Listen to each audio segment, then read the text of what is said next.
This year is been given for the Ilu Neshama of Ovi Moire, Menachem Ben Akiva, Rus Bas Sholem, Tzila Bas Ben Zion, Sal Bas Moshe, Ve Ilu Nishmas Shlomo Zaidi, which is Zev, Tzvi Ben Shmuel Zev, Tzvi Ben Shmuel Zev. Very apt, as we're going to talk about different animals today. Yeah, I mean in a good way, heilige way. Tzvi, no, the Tzvi, no. Tzvi is not a predator. So, no. Okay, let's review what we saw, some of the things we saw yesterday. We spoke about animals that are always notoriously muad. Very good, very good.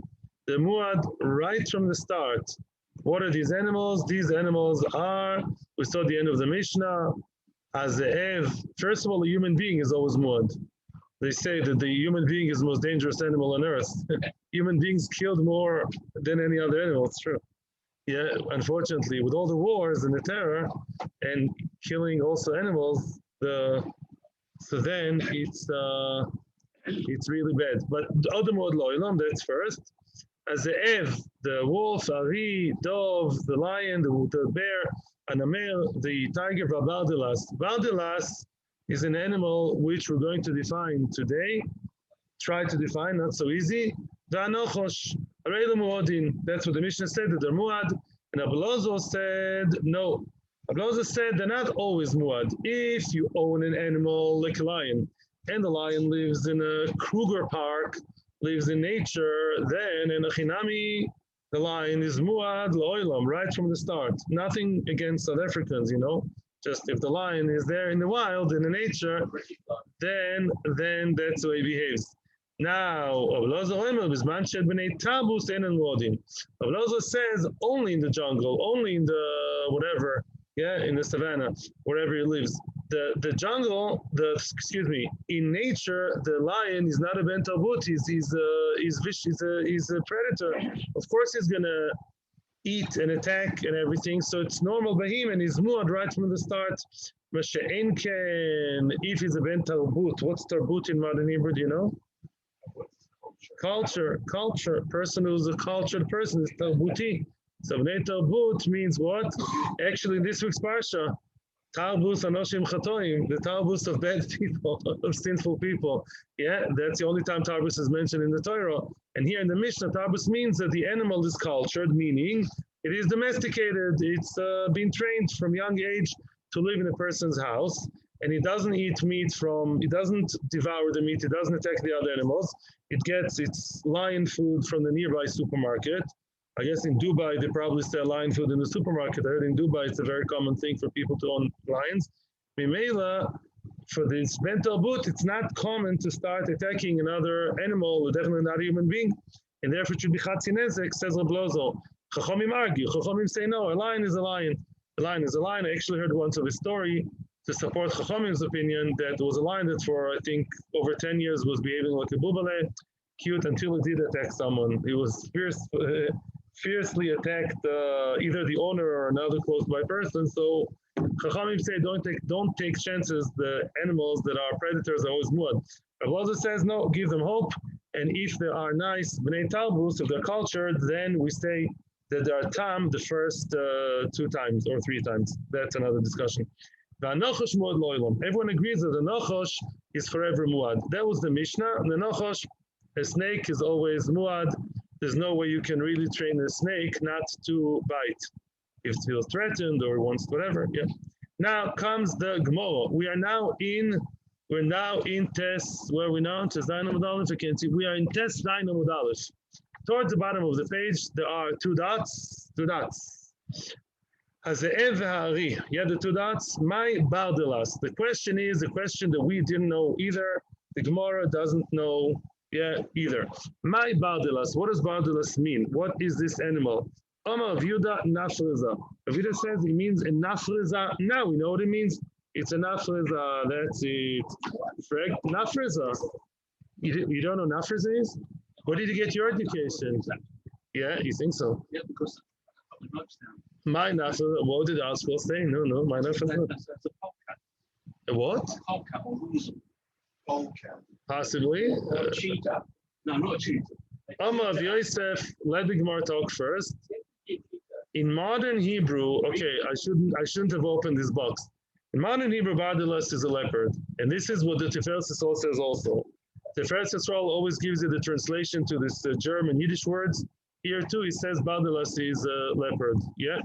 So now, but that's not so simple at all. It's not the Pashup Pshat. My nafreza, as opposed to you, the Gemara doesn't know it's an nafreza. Rav Yosef, Appa. Rav Yosef says it's an Appa. Appa can possibly be, it's not an ape, by the way. Appa means possibly a fe. A fe is a type of snake, a very dangerous snake. A very, very dangerous snake. In modern Hebrew also it's called a fe, aleph pe ayin hey. A fe. Aleph pe ayin hey is one of the most vicious snakes around. It's known, I don't know, it looks, I'm not so much into snakes, but the viper, okay, could be. So then it's an appa, or again, it's open to interpretation. The first of all says there are two types, which we'll see later on. Mesivi. So let's stick for appa, and maybe it's a dangerous snake. Fine. Mesivi will be male. Will be male, not mesivi. We're gonna now ask a question on that. You just say Badalas is an appa. I'll challenge you. Rabbi Meir Omer Afa Tzavoa.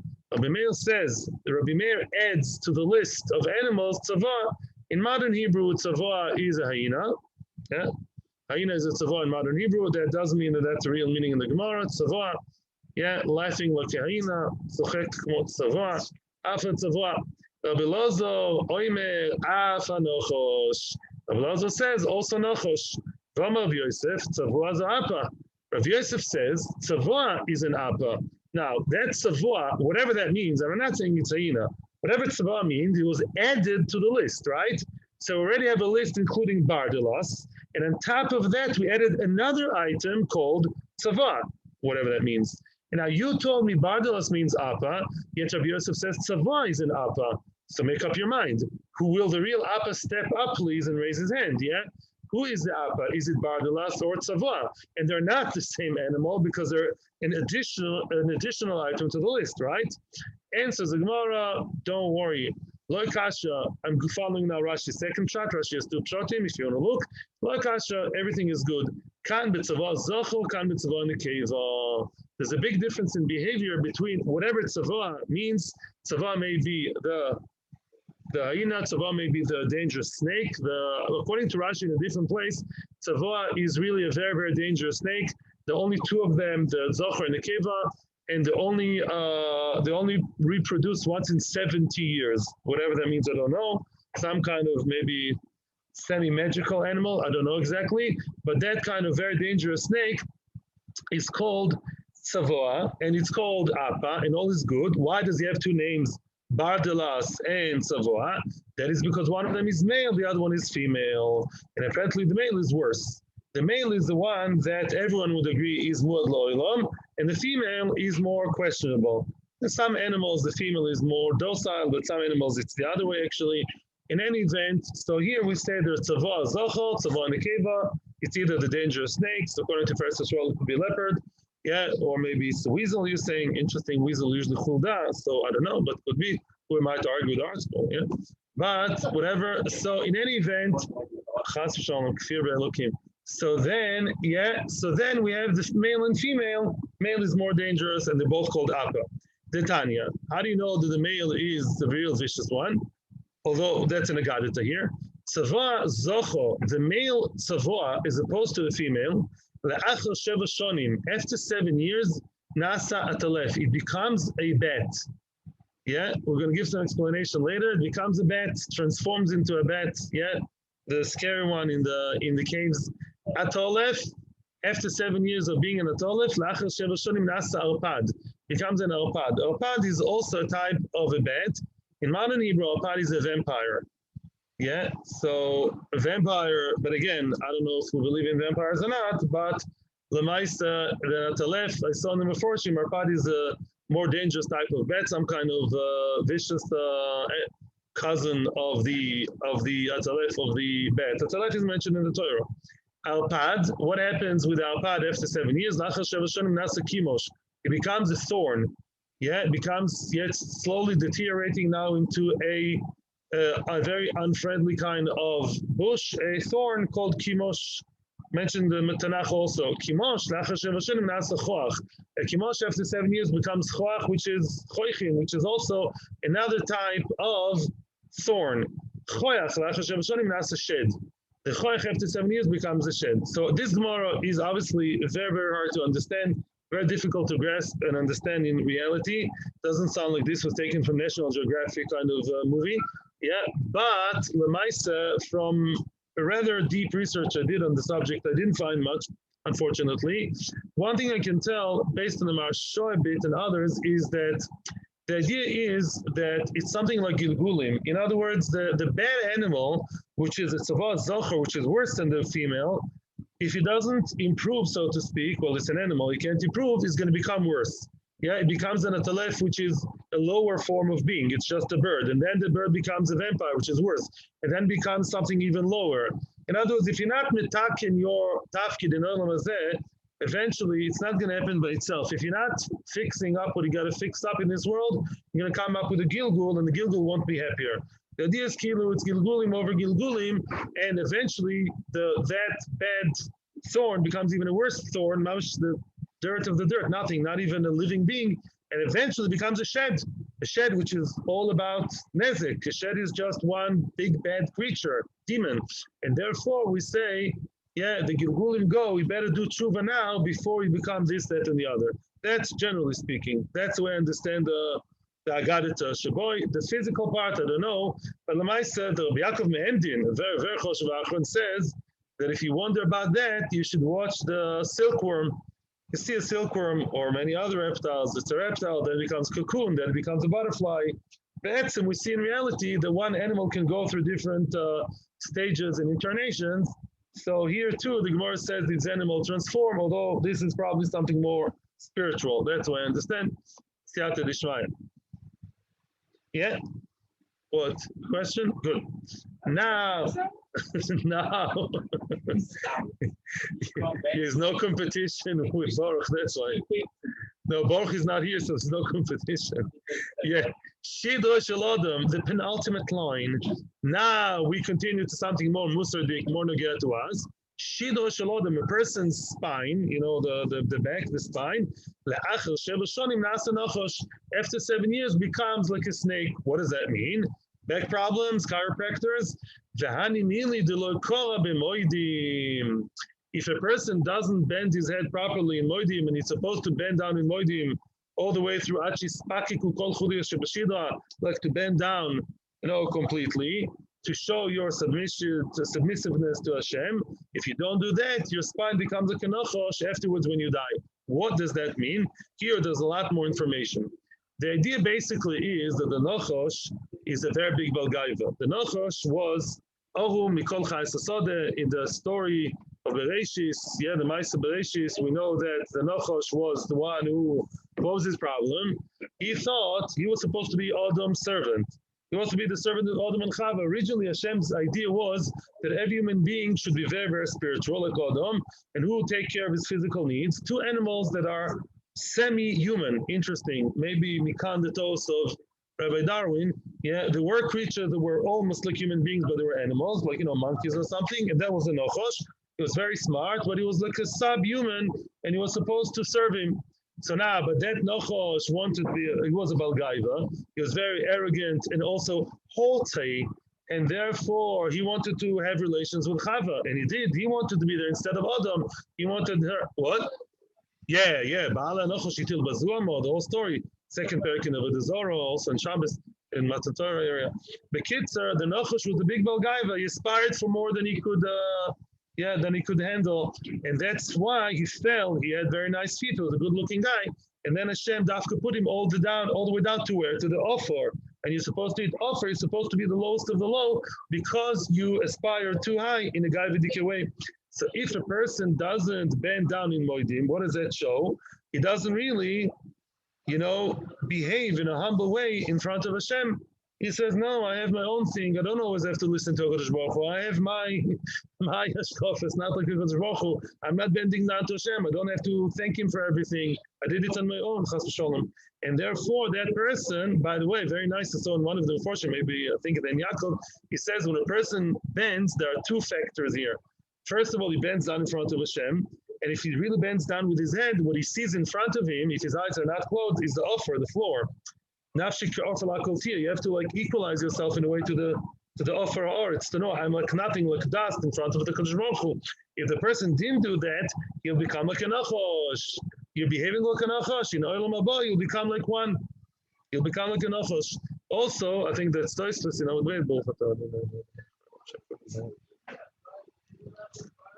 There's one bone, letzem aluz.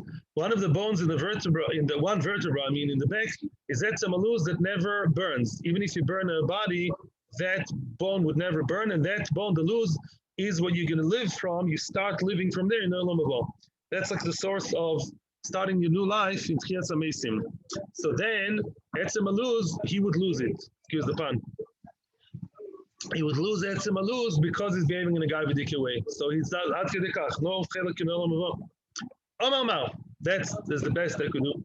Amar Mar. Rabbi Meir Omer af hatzavoah. Meir says also tzavoah. Okay, tzavoah too is a muad. Rabbi Lozo Omer af hanochosh. Rabbi Lozo says nochosh too. Yeah, Rabbi Lozo says nochosh also. Says the Gemara, how can Rabbi Lozo say also nochosh? V'anat na Rabbi Lozo Omer b'zman shelibnei tarbus einan muadim. Rabbi Lozo says that when they are cultured and domesticated, they're not muad, they're not expected to bite and kill right away. However, v'anochosh muad lo'olam. And nochosh, like a person, is always muad. And nochosh is always muad, right? So therefore, if a nochosh is always muad, how can you say af nochosh? When you said Rabbi Lozo, the nochosh too, the nochosh also, you're equalizing nochosh to the rest. And in the Mishnah you didn't. In the Mishnah you said he's not equal, he's worse than the others. And says the Gemara, Tani nochosh. You have to learn nochosh. Your gear sign, the Bryce is wrong. Rabbi Lozo didn't say af nochosh, nochosh too, nochosh equals the rest. No, he said nochosh. In other words, he mentioned nochosh as an animal which is vicious and muad right from the start. But didn't equalize it because it's really worse. By the way, nochosh, I saw in the Forshim that it's the only animal that will not come to any tikkun in Olam Haba. In future, all animals will come to a higher stage. By the way, there is a makor to the fact that Chazi will be mutar. People say there's no source. It's in Orach Chaim.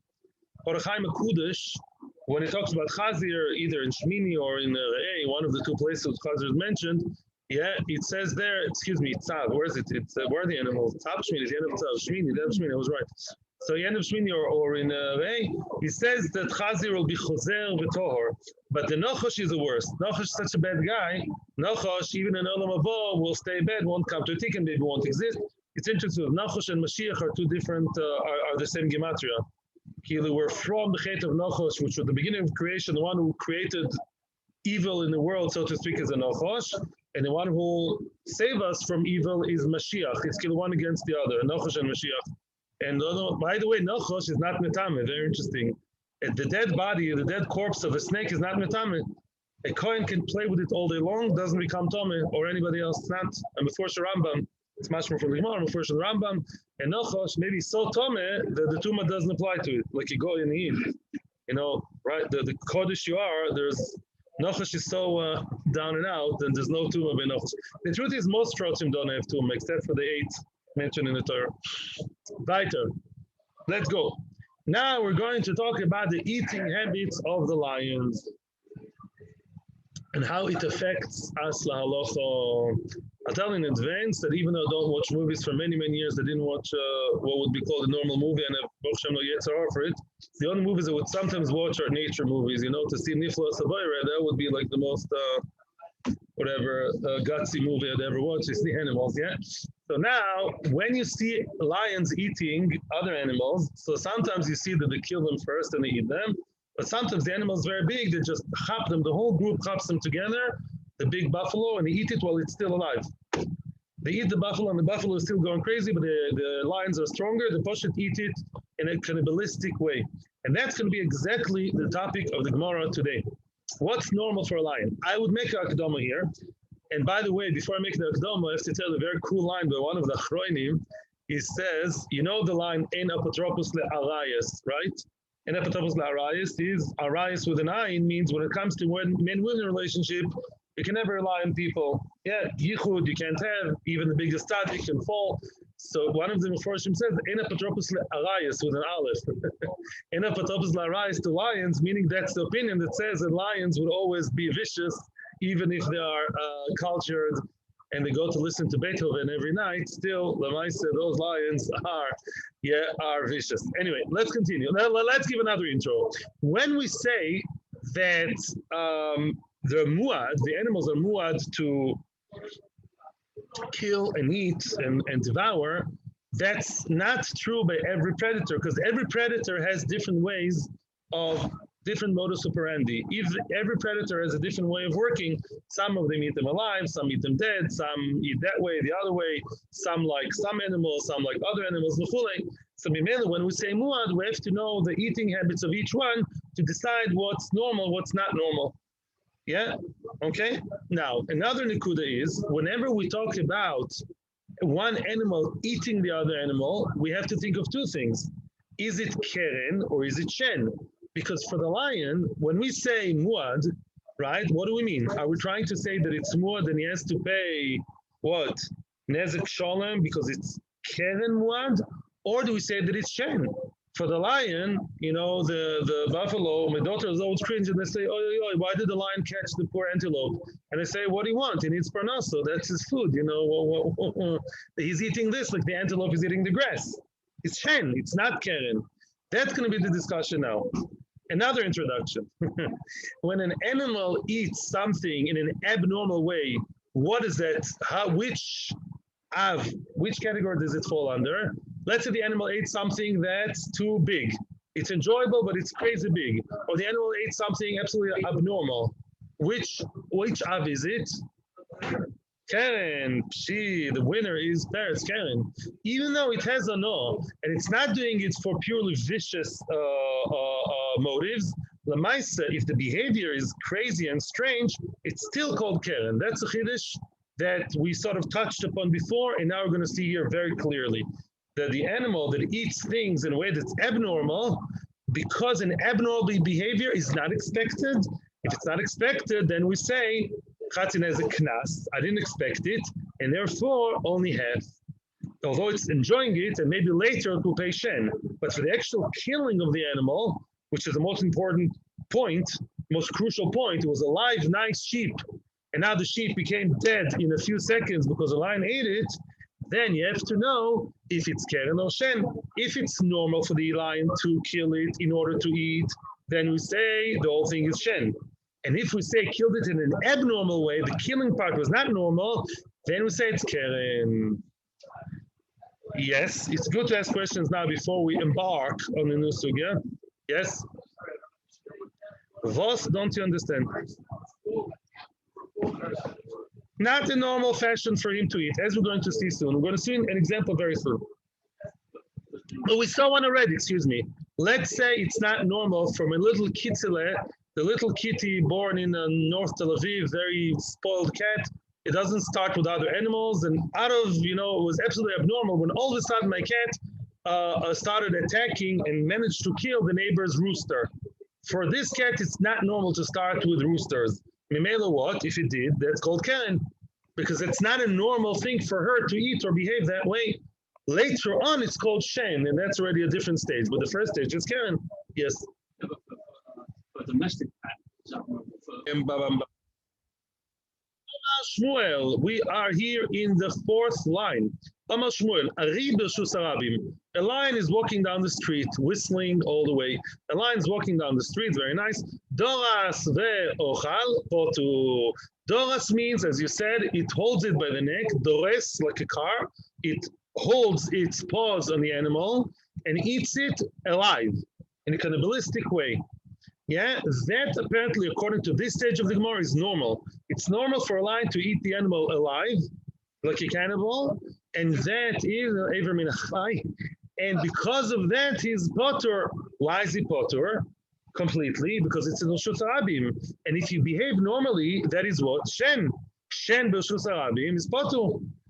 The lion, some Rishonim ask, what's that lion doing in Reshus Harabim? Maybe he's not allowed to be there. That's a different question. But maybe that's a lion-friendly zone, Nagid. Lion can be there. And now it ate the other animal in a normal way, which is eating it alive. Therefore, we say it's potter because it's shen. Shen is potter in Oshus Arabim. It's not in the house, it's in the public domain. Shen in the public domain is potter. Toraf ve'ochel chayev. What's toraf? Not like in modern Hebrew to devour. Toraf means it killed it first and then ate it. Let's say it killed it, boom, killed, and then ate it. Then is chayev because it's not normal. It's not normal for the lion to kill and mamish have it dead and then start eating is not normal for the lion. If you behave abnormally in the street or anywhere, what is that called? Keren. How much is it chayev? Half price. It's keren, it's chayev. Quick. That's fascinating because it's different. It's less aggressive. I don't know what's less aggressive, live or dead. I don't know. We'll discuss it. Let the Gemara start simmering and what's normal, what's not normal. Now, the Gemara explains now. It's normal for it to midras, to eat it alive is normal for the lion. Havile, it's like it's like the cow eating fruit and vegetables from the stall in the market in the middle of the street. The animal is eating in a normal way. Animal eating in a normal way is patur. And I hear you, Jeff, to a certain point. We don't care how aggressive it is, how bad it is, how elegant it is. It's normal. What's normal for the animal to do and eat is shen, eating in the street. For the animal is mutter. The person we say shouldn't eat in the street, right? Yeah, but for the kelev, it's normal. Now continues the Gemara to explain Shmuel's second statement. Torah lavu chayu. But toraf is not normal. For the lion to actually kill and make sure it's dead and then eat is not normal. If you behave in an abnormal way, that's called keren. It's called keren, and therefore we say that he is chayev chatzi nezek. Okay, good, fine, very nice. Now, okay. Zog the Gemara lemeimra. That is to say, any National Geographic fans over here would raise an eyebrow. Is that so? Is it really true that it's not normal for the lion to kill and then eat? Is that so? Let's not look at the goyim. Let's look at our own sources. It says in Nochum, in Sefer Nochum in Teresah, it says over there, it says there, Aryeh Toiref, B'dei Goroisov, the Aryeh Toref, the Aryeh kills the animal, B'dei Goroisov for its gurim, for its cubs. Gur is a cub, you know that Gur Aryeh is a cub of a lion. So now, what do we say? You see that it's normal for the lion, says Nochum, the Novi, it's normal to kill and then eat, right? So now like you said, what you're saying is factually wrong. And by the way, this whole Nevuah is about Nineveh. Nineveh was destroyed. I don't know if that's before or after you, don't ask me. But Nineveh was eventually destroyed, and it says in the golden era of Nineveh, the king was like a lion that would amass a lot of gold and silver and bring it home, like a lion that brings prey to his family, to the mishpoche. Like the kings, they were like lions. In any event, we see that Treifa is normal for the lion. Says the Gemara, no, answers the Gemara. Listen to the pasuk.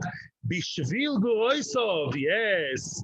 When it brings it home for the kinderlach, the zisa kinderlach, the lion cubs, then it kills the animal first, which is normal. Listen, because that's a very crucial point in the sugya. When the lion is alone by itself, like some marauding males, sometimes they don't have a mishpacha, the lion males, they stop walk around, yeah? So let's say he kills a zebra alone or something alone, then he eats it alive. Because it's not there to store, it's not taking it home for Yom Tov in the freezer, he eats it right now, so he eats it alive. But when he wants to kill and take it home to the gurim, to the cubs, to the mishpache, then he kills, because he needs to store it. He kills it, and then he grabs it to the place, that's shot. And Shmuel spoke about an animal that eats right away. And the Navi talks about an animal that eats it in order to store, keep it later in the storage room. He continues the Gemara to quote another part of the pasuk. It strangulates, like you said, it suffocates, it strangulates the other animal, the prey, to bring it to the levia. What's a levia? Lionesses. Each one is married to a few of them, like an Arab, yeah?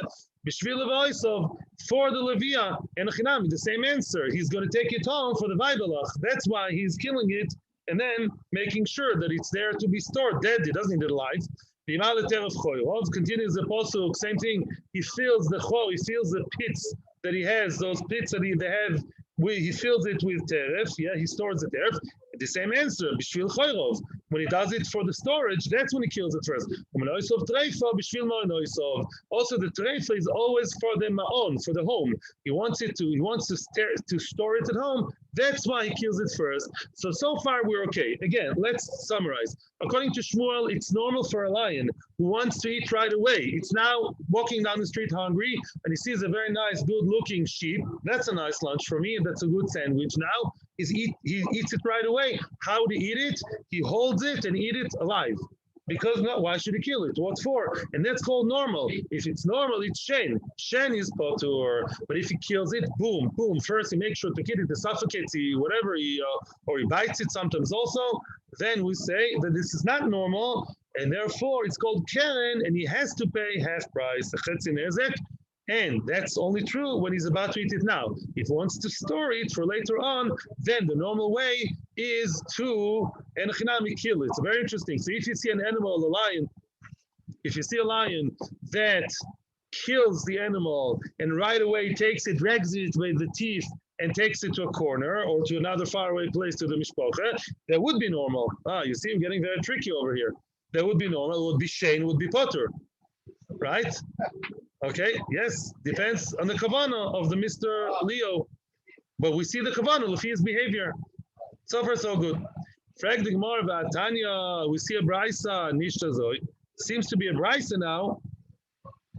Although Shmuel managed very nicely the pasuk, now Shmuel is challenged by a brisa. It says in the brisa later on, in a few datim from now, the chen chaya shenichnes al chatzar nizak. An animal, the chaya is not a behema. A chaya is usually a predator. Went into the Chotzar Nizak and told for Behema. Told for Behema, it killed the owner's animal, the owner's sheep, let's say, the Ochlo Boso, and ate the meat. V'shalom Nezek Shalom, he has to pay full price. Why full price? Because it's shen. Wait a second, why does he pay Nezek Shalom? You just said that it's tofu, it killed, and then he ate. If he killed and then ate, you just said it's not normal if it's for his own consumption, right? If so, for immediate consumption. So what does he say nezek shalom? He should be chetzi nezek because it's crazy. It's keren. It should be half. And answers the Gemara. You know what we're talking about here? Shetofo lehaniach. He was toiref and he's not eating it right away. It's tafa. It killed it in order to leave it for later on for the ganze mishpacha or for a rainy day. Whatever, in the bank account. Yeah, it's tougher for later on. And therefore there it's normal to leave it and kill it first, and it's normal, therefore it's shen and he's chayav. Don't get confused, by the way. In Shmuel's statement, shen makes it better, because shen and lushus abim is potu. In the brisa, shen makes it chayav full nezek, because the brisa is in lushus anizak. But doesn't make a difference. The question conceptually, is it shen or not shen? Keren, as opposed to, we're not in Rabbi Tarfon, by the way. We're left Rabbi Tarfon. Keren, through and through, is always chetzi nezek. But shen is extreme. It's either zero in L'shus HaRabim or full price in L'shus HaYochid of the Nizak. But Lamaisa, the conceptual question is it normal or not normal to kill and then eat? The Brisa seems to be saying that it's normal. You pay nezek shalom. It's not like Shmuel. Nah, frag the Gemara, how can you say it over laniach? Ha'ochlok. What are you talking about? The Brisa outright said that it ate it. Ochlok. We said in the Brisa that it otofa, boom, gave it a good bite, and then it ate it right away. And you just told me that that's not normal for an animal to bite, kill, and then eat right away. It's not normal. If it's not normal, why paying full mezek of shen? It should be only half of the crazy keren, right? Answer. We have a question with Toysus. We'll discuss later. Answers the Gemara. Listen to this. It changed its mind. The lion, first of all, bit it and killed it in order to store, and therefore the killing was done normally with normal intention. I want to keep it in the freezer, but then it says, hey, like these very kind of advertisements. Why wait for later? Eat it now. Why are you waiting for this ice cream to be in the freezer? Eat it right now in the car, yeah? So right away, he changed his mind and said, no, I'm going to eat the animal now. But Lamaisa, the killing was done with the intention of keeping it for later. And that kind of killing is normal, and therefore it's Chayv Nezik Sholem. Frag the Gemara, and that's a question which I have about many scientists, but the Gemara is asking it about the Gemara. Minaya Dinan, how do you know? How do you know? You have an X-ray to his mind? You spoke to a shrink? How do you know exactly what this line has in mind? All we see is an animal, a lion that kills, eats right away. That's all we see. You don't see him dragging it behind and then this and that. So how do you know? Let's assume that that was his kavanah to kill and eat, because that's what we can see with the camera here, right? And therefore that's still considered abnormal. Should Chaim only half? Why making things up? That really it's normal because he meant it for the normal thing, which is storing, and then he changed his mind. How do you know? You have an extra to his mind. Right?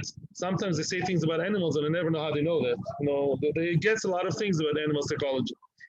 And another question, I'll welcome your questions later. The Shmuel Nami, also I can tell you, the Shmuel Nami deal mahachiu. If you want to play the guessing game and say, you know, maybe the animal that really ate, it's not devoured, I'm confusing with Hebrew, killed, Torah, it killed it, and then ate it, maybe change its mind. Really, it started behaving normally. It wanted to kill in order to store, which is normal. To kill in order to put in the freezer, yeah? And then it changed its mind, and therefore should be chayiv. So why didn't you say the same as Shmuel? How could Shmuel make a sweeping statement that in Reshus Harabim, an animal that killed and ate is crazy, and therefore chayiv chetzi nezek? Why? I would say it's shen and it's potter, because the intention was really changed. The original intention was normal, like shen. Right? How do you know? Make up your mind. If you're playing the guessing game, so Shmuel should also not be mechayiv. How do you know? Rav Nachman therefore has a much better teretz. He says another teretz. Letzdodin ktani. What does letzdodin ktani mean? Really, letzdodin ktani is an answer, by the way, that appears many times in Shas. Letzdodin ktani means that you really divide the brisa or the mission of the statement into two different parts. You punctuate it differently. You have like a first stanza and the second stanza not connected. Let's see how that works. Shetolfa lehaniach. When we said tolfa behema ve'ochla boso, it's not one story killed and then right away ate. No, tolfa lehaniach. It's either or. Tolfa, either the animal killed it and then we see that he dragged it to the pit over there, to the lion's den. That's one case, which is absolutely normal. Or alternatively, with a big slash in the middle, another option, doso be'ochlo. It didn't kill it. It ate it alive. What's doso? It held it with his paws on the neck, like you were saying, Ellen, and ate it alive. That's also normal. Mishalem is nezik sholem.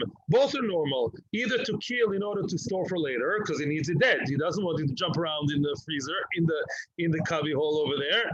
Or dorso achlo. If he wants to eat right away, he doesn't need to kill it. He eats it alive. I think it's tastier for them, because when the animal is alive, it's tastier. Seriously, the blood and the flesh are more fresh. It's mamish very fresh.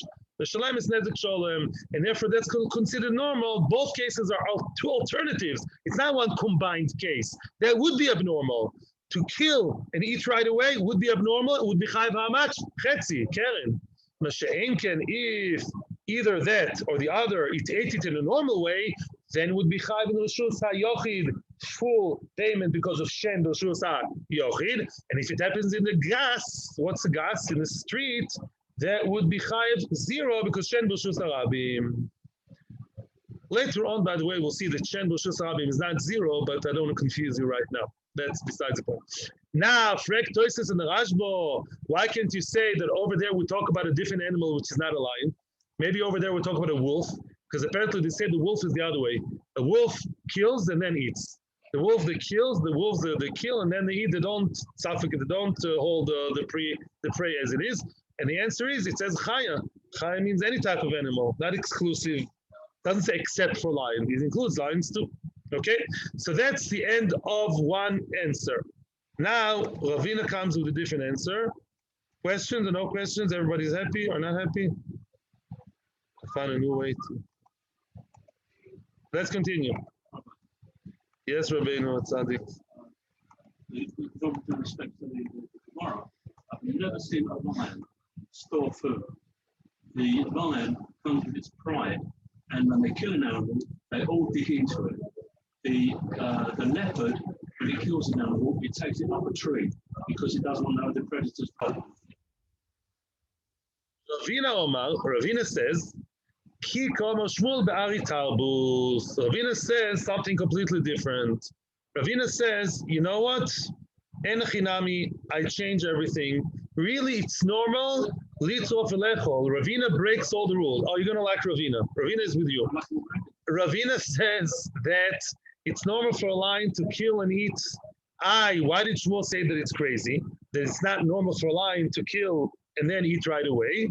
You know why? Because it's talking about Ari Tarbus, and Ari Tarbut, the Ari which is cultured, which is domesticated, it's not normal for him to kill. It's a very cultured kind of guy, and therefore for him killing is not normal and it's keren. That's why.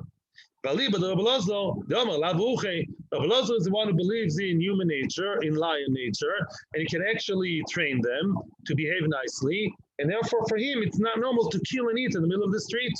Yeah, while he's walking from, the Picasso exhibition to Mozart, he doesn't kill in the middle of the street. It's not nice. Frag the Gemara, the big question, if so, what's the difference? This animal Bichlal doesn't kill.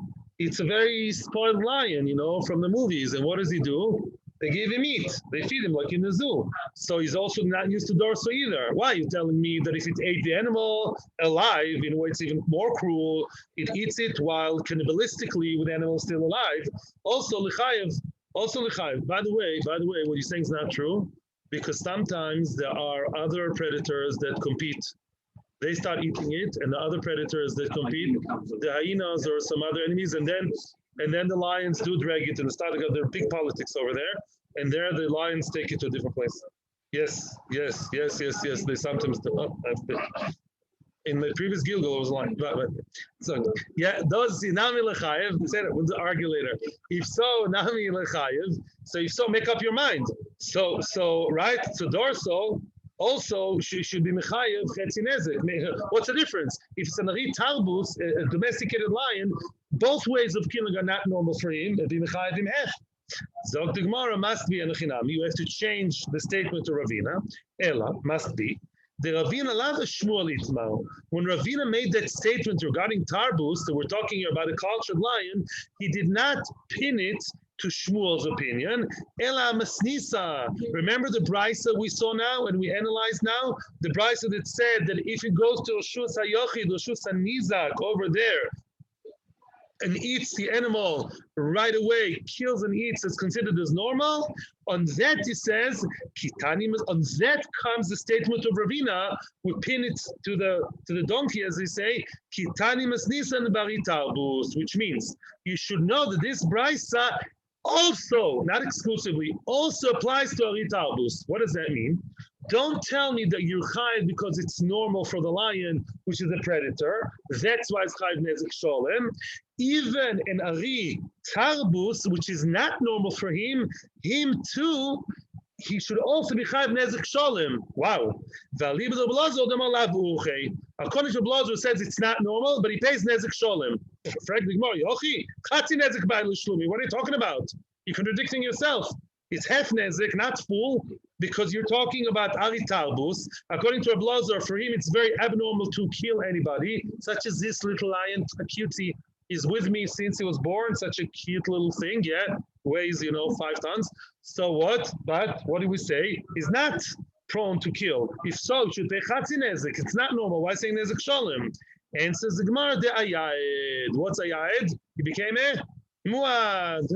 He's not so tarbuti anymore. He used to be cultured, but then he became already once, twice, 3 times.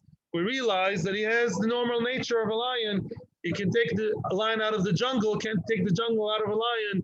He still behaves like a normal lion, and therefore he has to pay nezek sholem after 3 times.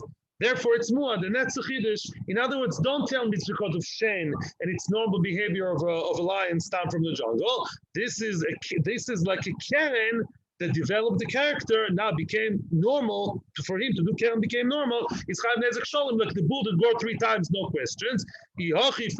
Final question. My high told the shen. According to you, if you see over there in the Brisa, that Brisa relates to a Mishnah that talks about shen. Ketza the shen mu'edes. And this whole Brisa came in relation to shen. Why is it connected to shen? According to you, Gabi told the keren by limitne. According to you, Ravina, this brisa is really a derivative, is connected to the case of keren. We should have said case of the keren, given different cases of keren, and then with Mechadish, that an Ari Talbus, a nice cultured lion, after 3 times, it becomes normal for him to kill in any way, any fashion, and therefore he's chayav nezek shalom. But that should really be under the category of keren, not shen. The location of the Gemara doesn't make sense. Boom, kasha. Enochinami, Ravina remains unanswered for whatever. Ravina remains with no answer, and that's okay. And we sort of reject Ravina's opinion. Well, it may be true, by the way, the halacha, but doesn't really fit into that particular brisa, and remain in the question. And we start the next Mishnah. Not before we listen to Ellen's question. Yes. The Gemara seems to Says the Mishnah, Ma bein tam lemuad. What's the difference between tam and muad? Says the Mishnah, 2 differences. Ela shatam mishalem chatzi nezik migufoy, umuad mishalem nezik shalom min aliyah. The tam pays half a nezik migufoy. You tell me what that means. You explain the Mishnah to me. Yeah, a tam pays how much? How from migufoy? What does it mean migufoy? Value of what? And let's say the bull that gored is worth less than the actual damage. Do you have to be mashlim? Do you have to pay the difference? No. Right, Jeffrey, right, yeah. No. You pay as much as the damager is worth, not more than that. Muad, mishalem nezek shalom min aliyah. And Muad pays full nezek, and how does he pay it? Min aliyah. What's aliyah? For the best of his land, or from metaltalin. Give me at least one more difference between Tam and Muad, if not 2, and win a trip to Kruger Park. Obviously, you know that's what Tam is. Regarding the payment, confession, remez, confession, no. Since we're passing that chetzi nezek is knas. A knas, if the person came and told Bezin, yeah, I did it, sorry, it's my fault, it's potter. But if we say, but nezek shalom, no, nezek shalom is real payment, real moment, then confession won't help you. Go to the priest booth that helps you over there, not by us. Yeah. Now, what's the other difference? Is also koifel. What's koifel? If it killed someone once, a person doesn't pay for the death of the person, doesn't pay the value of the person. But if he killed 3 times, but the 3rd time, that animal has to pay, or its owner has to pay the value of the person. Frag the Gemara, my aliyah. What does aliyah mean? The best of his assets. As it says in the Novi, Chizkiyahu basically died and was buried with his fathers. And they buried him in the Mala of the tombs of the Davidic dynasty. What's Mala? It's a Me'ulim Shabamishpachu, Maninu David Shlomo. Chizkiyahu Melech had his chus to be buried next to David and Shlomo, to the biggest tzaddikim of the dynasty. Chizkiyahu was also the best descendant of David and Shlomo, was zoiche to be buried next to them. The chiddush is that really there was another person who was a Rasha and made himself a kever, and at the end of the day, Chizkiyahu was not buried by the kever of the Rasha. He was buried in a good kever although there was a Rasha's plan, I don't remember the whole story there, but I remember such a thing. But he ended up with a very mechubadik kever, but David and Shlomo, and we know a person who's buried next to tzaddikim, it's a very big mila. They buried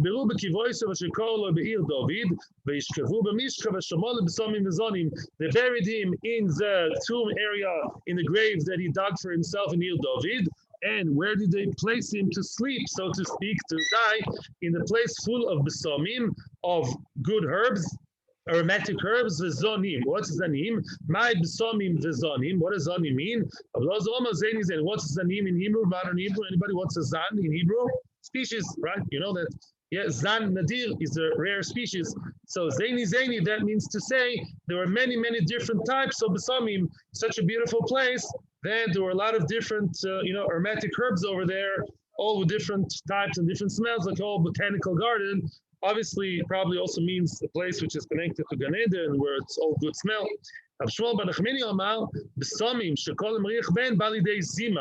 Zeni has to do maybe with znus or zima. The b'somim smelled so good that a person may come to zima, to znus, by smelling them. We know that af, ni'uf, and af are connected. Because the first thing a person notices many times, a woman that puts too much perfume, which is also lo tzanua, yeah?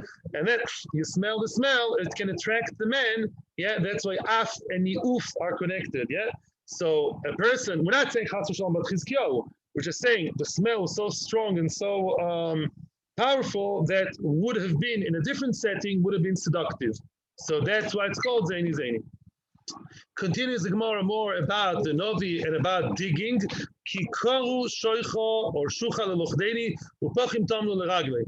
This is Yirmiyahu talking. Yirmiyahu was harassed by the people of Anosos, by his own townspeople and by others, and he complains and he says, "The dag shucha is a trench to lochdeni, to trap me, upachim tamlu leragle, and they placed like a trap in front of my feet, so I should fall into the trap." What exactly does that mean? They suspected Yirmiyahu to be with the Zoyno. Yirmiyahu, of all people, they found themselves b'diuk, the client. Yeah, Mizoyno. What does that mean? Mizoyno says Tosfos, because Yirmiyahu was a kohen, so even to marry a Zoyno would be osur for him. Yeah, chashdu Mizoyno. So they suspected him that he's been with the Zoyno, and soon we'll see why. The Yirmiyahu that he had relations with a married woman. They found the guy, right? B'diuk, the right guy. Explains the Marashah something very interesting. We see correlation between Yirmiyahu and Moses. Moshe Rabbeinu, I forgot where, maybe in Chelek or other places. Moshe Rabbeinu, they suspected him that was with an Eshes Ish in Parshas Korach. Why Moshe Rabbeinu? Both Yirmiyahu and Moshe Rabbeinu were very holy people who were destined to be Nevi'im. Moshe was the father of Nevi'im. Yirmiyahu, it says, when you were created, the very first conception, already you were destined to be a Novi. Both of them were Muchiach Klal Yisrael for 40 years, and both of them were Porish from their wives. They didn't stay with their wives, so they didn't live with their wives. So the regular Job Blow would say, how can a guy live without a wife for so long? He doesn't have the high darga of Moshe and Yirmiyahu. He can't live without his wife for so long. Must be has somebody on the side, as they say. Either Zohar or Shesish. That's how, unfortunately, some people's twisted mindset works. And that's what the Choshed Yirmiyahu, and that's what he means when he says the dug a trench in front of my feet. Frag the Gemara, why do you use that choice of words? If you say that the Chshad was not a Shesish, but Zoyno, and him being a Kohen, Shucha, a trench, is like a Gzera Shava. It's mentioning Yirmiyahu, and it's also mentioned by Zoyno. Zoyno is like a trench, you fall into his noose, and it's very hard to get out of there. But if you say that the issue is Eshes Ish, my Shocha. In other words, of course, it's terrible, but what's the connection to Shucha? What's the connection to, where do you see that in the Pasuk? The dog is Shucha, a trench in front of my feet. Where do you see this Eshes Ish? It says it about the Zoyna, not about an Eshes Ish. Hence, as a Gemara, a brilliant answer. Any Eshes Ish that has relations with a foreign man, it's the worst Zoyna in the world. It's much worse than a professional Zoyna because she's mamish doing znus. Eshes Ish is the worst thing possible. So she's also included in Zoyno. According to the one that says that the Ish was Eshes Ish, I understand what it says. You Hashem, you know the terrible Eitzah. They have this advice, the plan, the scheme on me to die, Lamus. Why? Because an Eshes Ish, a guy with an Eshes Ish, what happens to him if you really find him guilty and her? Chenek, you kill them. But if he said that the issue was a Zoyno, who was a professional girl, who's not married, as bad as it is and as terrible as it is, my Lamus, it's not Oynish Misa. In the Oraisa, at least, there's no Oynish Misa. So what's the connection to Lamus? Well, what's Lamus, Bichlal? It's not about death. it's terrible name and it's terrible things, not death. And so the Gemara sheshlichu lebertit, as we saw in the Navi, I think it's almost before Shem there, they actually threw him to a pit full of teeth, like mud, cement. He miraculously was saved. They're about to kill Yirmiyahu. They didn't like it that he's saying prophecies that the base of Mikdash will be destroyed. It didn't fit their bill. They didn't like it. Yeah, he talks like that. North Korea. Truth hurts. So they wanted to kill him, and they threw him into the pit full of teeth. One more. What does it say more about Jeremiah? Why does it say about Yirmiyahu? They should stumble in front of you. They should have michshol. They should fail. When you're angry, you should do something to them. What's the something?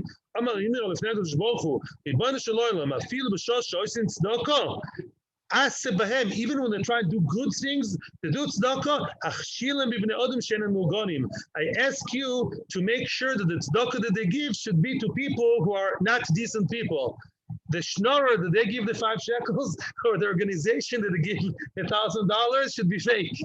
I want them to fail and not have the schus of tzedakah. They're so terrible, these people. Usually we ask Hashem to help the Rishonim. They were so far gone. Yirmiyahu had to tell the Kadosh Baruch Hu, don't give them the zchus to have tzedakah, because the person who's a Rosh and gives tzedakah, it's a zchus. He's betzim a Rosh, and at the same time, the tzedakah keeps him alive. So if their tzedakahs are going to be for the, I don't know, donkeys, to the fake donkey sanctuary, something, some fake organization, good, they're not going to have zchus, and that's what they deserve. May we all be zeichet to give tzedakah to the right place, right thing, and in Hashem, all will be good and well. Have a terrific day, terrific week. Thank you very much. Thank you. Tomorrow we're finishing the parak, Bezrat Hashem. First parak Bava Kama. Invite all your friends to come to second parak. Bring a friend along. Thank you very much. Bye. And by the neshama of your grandfather, Shalom Aliyah.